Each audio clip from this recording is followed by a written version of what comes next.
Hello, this is Gary at Jack Raven Bushcraft. Thank you for watching our video. Today I want to demonstrate a little cutting technique called a rosette cut. So it's a fantastic way of cutting through small rounds. Here I've got a piece of hazel. It's green hazel.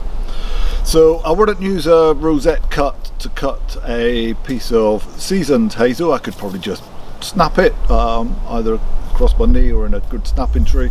I could potentially saw through it. Piece of green hazel though, you're really going to have to put some effort into snap it, so it's probably going to be easier and almost certainly safer to just cut through. So hazel is typically coppiced, so coppiced from the French word couper, cut down at ground level.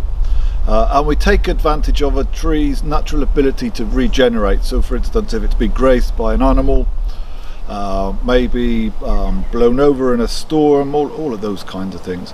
So this is hazel right here.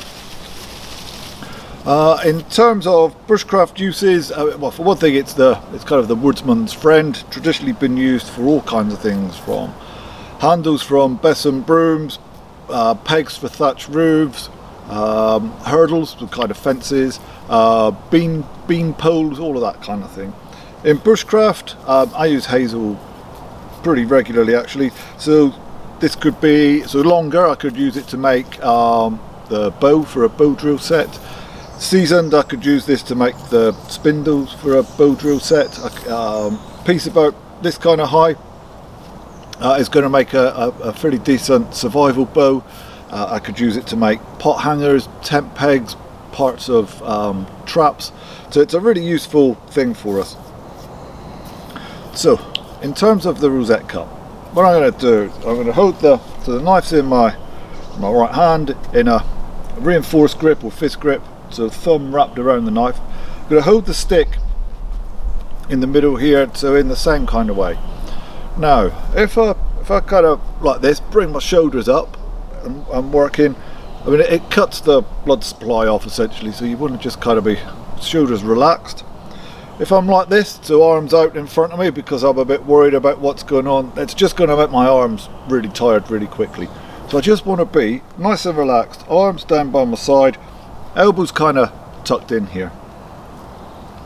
Now the motion that's going to happen, I'm going to do this kind of thing with my hand. So my right hand, it's almost as if I'm revving up a motorbike, so it's a little kind of scooping motion like that.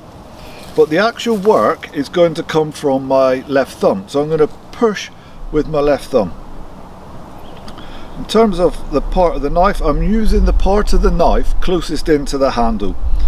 So for most things that you do, this is the part that you use. It's this bit in nice and tight here. So I got the knife on like this, and then my left thumb, I tend to go with it on top of the handle rather than the spine of the knife. It's just a little bit more comfortable. So I'm going to push with my left thumb and then twist the knife at the same time, and then I can lift it back up. Then turn the stick again, and I'm going to twist and push, lift back up, turn the stick, twist and push and lift back up. So twist and up.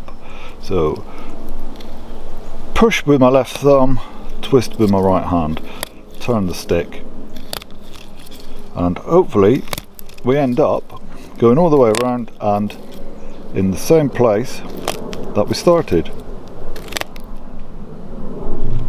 It might be that you need to go around twice depending on the diameter of your stick, but it's just this same technique. So push and twist at the same time.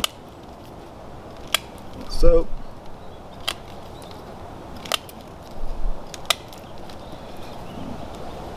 pop the knife away. Now I can just give this a little wiggle and we're straight through. It's called a rosette cut because of this shape that we get on the end of our stick.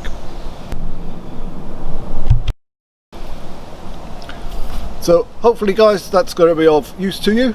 To make sure that you don't miss any future content, please subscribe to our YouTube channel.